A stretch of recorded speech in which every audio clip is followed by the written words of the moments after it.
दोस्तों, एक आदमी एक ऐसी सुनसान जगह पर फंस गया था जहाँ पर बरसों से कोई भी नहीं आया था। कई दिन बीत जाने पर उसकी बॉडी को पक्षी खाने लगते हैं। कहानी की शुरुआत में हमें जॉन नाम के एक आदमी को दिखाया जाता है जो अपनी गर्लफ्रेंड जूलिया के साथ बैठकर कुछ बातें कर रहा था। जॉन कह रहा था कि ये वही जगह है जब कुछ टाइम पहले वो बुरी तरीके से फंस चुका था, लेकिन जूलिया के साथ ने उसे जीने का हौसला दिया। पर आखिर जॉन के साथ ऐसी कौन सी डरावनी घटना घटी थी, इसके लिए हमें फ्लैशबैक में जाना पड़ेगा। जॉन यहाँ अपने सारे दोस्तों के साथ सर्फिंग करने आया हुआ होता है। जॉन का कैनन नाम का एक दोस्त होता है जो हमेशा उसके साथ सर्फिंग किया करता था। अब जॉन अपने दोस्तों के साथ बीच पर हो रही एक पार्टी पर चला जाता है जहाँ पर उसे पता चला कि कैनन अपने फैमिली वालों के पास वापस लौटना चाहता है। वो कल ही न्यूयॉर्क जाने के लिए निकल जाएगा। जॉन इस बात से बहुत ही ज्यादा नाराज हो गया था क्योंकि कैनन और उसने ये प्लान बनाया था कि वो दुनिया के कोने कोने तक जाकर सर्फिंग करेंगे। जॉन इस बात से बहुत ही ज्यादा दुखी रहता है। तभी कैनन जॉन को समझा रहा था कि ये सपना कैसे भी पूरा होना चाहिए, फर्क सिर्फ इतना है कि इसे तुम्हें अकेले ही पूरा करना पड़ेगा।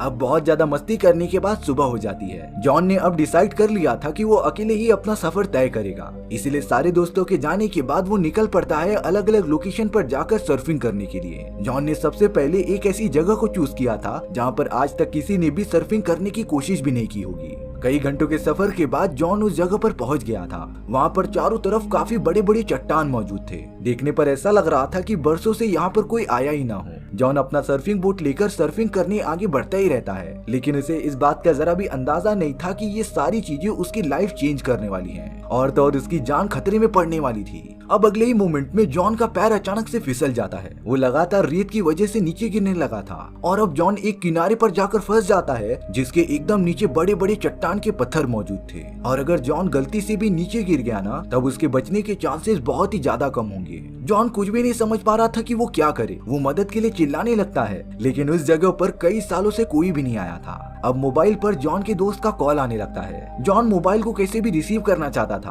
ताकि वो उनसे मदद मांग सके, लेकिन जॉन ने तो सेफ्टी के लिए अपना मोबाइल बैग में रख लिया होता है, इसीलिए वो बैग तक पहुंच नहीं पा रहा था। और अब थोड़ी देर बाद कॉल भी बंद हो जाता है। जॉन की हालत बहुत ही बुरी होती जा रही थी। आखिर वो कब तक यहाँ पर फंसा रहेगा। इसीलिए अब जॉन ने ये डिसाइड किया कि जब पानी की लहरें काफी ऊपर तक आ जाएंगी तब वो उसके अंदर ही जंप लगा देगा। जॉन पानी की लहरें जब भी आ रही थी उसके हिसाब से कैलकुलेशन करके उनके अंदर जल्द से जल्द कूद जाता है, लेकिन जॉन ने जैसा सोचा था वैसा नहीं हुआ। नीचे गिरने के बाद उसका पैर तेजी से पत्थर के ऊपर लग जाता है जिससे कि उसके पैर की हड्डी पूरी टूट चुकी थी। उसे पूरी बॉडी पर अलग अलग जगहों पर चोट आए हुए होते हैं। जॉन कैसे भी करके नदी के किनारे जाना चाहता था, लेकिन पानी में लहर इतनी ज्यादा होती है कि वो उसे आगे बढ़ने ही नहीं दे रही थी। जॉन कैसे भी एक पत्थर के ऊपर आता है, तभी वो अचानक से नीचे गिर गया था क्योंकि जॉन के पैर की हड्डी पूरी की पूरी टूट चुकी थी और अब वो ठीक से चल भी नहीं सकता। जॉन का मोबाइल पानी में भीगने की वजह से खराब हो गया होता है और अब तो वो किसी को मदद के लिए भी नहीं बुला सकता था। जॉन की हालत समय के साथ काफी ज्यादा खराब होती जा रही थी। उसे इस बात का भी डर था कि कहीं उसके घाव पर इन्फेक्शन ना फैल जाए। जॉन को कई घंटे इसी तरीके से बीत जाते हैं, लेकिन अब जॉन ने ये डिसाइड किया कि वो इस जगह को तैर कर पार कर लेगा। वो बड़े जोश में पानी के अंदर कूद तो जाता है, लेकिन थोड़ी देर बाद उसकी हिम्मत जवाब दे गई थी।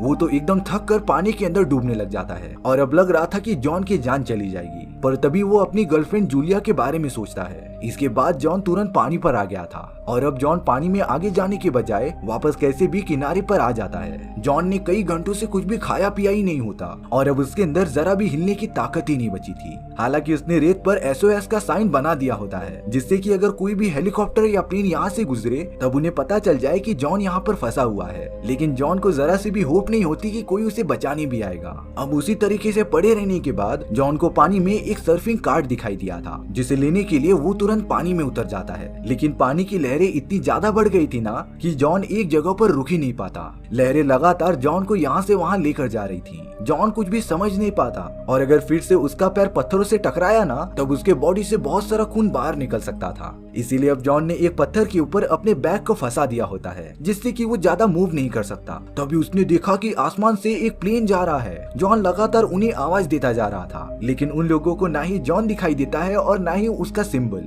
इसीलिए हेलीकॉप्टर वहाँ से गुजर चुका था। जॉन एकदम निराश होकर बेहोश हो जाता है। अब कुछ देर बाद जॉन के पास एक बर्ड आ गया था जो उसके घाव में से लिटरली मांस निकाल कर खा रहा था। ये मोमेंट जॉन के लिए बहुत ही दर्दनाक होता है। अब पानी की लहरें थोड़ी शांत हो गई थी, इसलिए जॉन पानी में आकर किनारे की तरफ बढ़ने लगा था। इतने ही टाइम में जॉन की हालत इतनी ज्यादा खराब हो गई थी ना कि उसे अलग अलग टाइप के हेलुसिनेशन आने लगे थे। जॉन को प्यास भी लग रही थी, पर वो नदी का खारा पानी नहीं पी सकता था, क्योंकि अगर वो ये पानी पिएगा ना तो वो और भी बीमार पड़ जाएगा। अब देखते ही देखते रात होना स्टार्ट हो जाती है और इस टाइम पर यहाँ का टेम्परेचर काफी नीचे गिर जाता था, जिससे कि जॉन की ठंड के मारे मौत भी हो सकती थी। इसलिए जॉन ने बहुत सारे कॉपर पेपर्स को जमा कर लिया। जॉन को बहुत तेज टॉयलेट भी आती है, लेकिन वो उसे वेस्ट नहीं करता, बल्कि उसे जमा करके वापस से पी जाता है, क्योंकि जॉन के पास और कोई भी ऑप्शन नहीं था। अब जॉन ने बहुत सारे कॉपर पेपर्स अपने बॉडी के चारों तरफ बांध लिए थे, जिससे कि उसे थोड़ी गर्मी मिल सके। सच में जॉन ने कभी ये इमेजिन ही नहीं किया था कि उसे इस सिचुएशन का सामना करना पड़ेगा और शायद से उसे यहाँ पर कोई बचाने भी ना आए, यानी उसकी मौत पक्की थी। अब जॉन ने कैसे भी करके सुबह तक सरवाइव कर लिया था, लेकिन साथ ही साथ उसकी मेंटल कंडीशन इतनी ज्यादा खराब हो चुकी थी ना कि वो अलग अलग चीजें सोचता ही जा रहा था। जॉन की बॉडी को खाकर मजे लेने के लिए वहाँ पर पक्षी आ जा रहे थे, लेकिन जॉन उन्हें लगातार वहाँ से भगाता रहता है। तभी जॉन को अचानक से फोन रिंग होने की आवाज सुनाई दी थी। वो लगातार आवाज को फॉलो करते हुए रेत को खोदने लगा था और अब उसे अपना मोबाइल मिल जाता है, जिसमें कि उसके फादर और मॉम ने वीडियो कॉल किया हुआ होता है। जॉन अपने मॉम और डैड को इतने सालों बाद देखकर बहुत ही ज्यादा इमोशनल हो गया था। उसने कभी ये एक्सपेक्ट नहीं किया था कि वो अपनी मॉम एंड डैड से इस कंडीशन में बात करेगा, लेकिन ये सारी चीजें जॉन की एक इमेजिनेशन होती है। उसे कोई भी कॉल नहीं आया हुआ होता, पर तभी भी जॉन अंतिम पलों में अपने मॉम एंड डैड को याद करता है, क्योंकि जॉन अपने मॉम एंड डैड के साथ नहीं रहता था। पर अब जाकर उसे अपनी गलती का एहसास होता है, क्योंकि अगर वो अपने मॉम एंड डैड को बता कर जाता तब उसकी यहाँ पर कोई मदद करने जरूर आता। अब जॉन बहुत ही ज्यादा रिग्रेट करते हुए रोने लगता है। तभी उसने किनारे पर वही सर्फिंग कार्ड देखा था जो लहरों की मदद से ऊपर आ गया था। जॉन तुरंत उस कार्ड के पास आ जाता है और अब उसे पानी में रुकने के लिए एक सहारा मिल गया था, यानी कि ऊपर वाला भी ये चाहता है कि जॉन जिंदा रहे। अब जॉन के पास दो ऑप्शन थे, या तो वो यहीं पर रुककर मदद आने का वेट करे और दूसरा सर्फिंग कार्ड के साथ यहाँ से बाहर निकलने की कोशिश करे। जॉन बहुत ज्यादा सोचने के बाद दूसरे ऑप्शन को फाइनल करता है और अब वो सर्फिंग कार्ड के ऊपर बैठकर पानी से बाहर निकलने की कोशिश करने लगा था। जॉन की बॉडी में जितना भी स्टेमिना बचा होता है वो अप्लाई करता ही जा रहा था, लेकिन उसके शरीर पर जहाँ भी चोट लगे हुए होते हैं उसमें से खून निकलना तो बंद ही नहीं होता, और अगर वो इसी तरीके से करता जाएगा ना तब उसके घाव में इन्फेक्शन होने के चांसेस थे।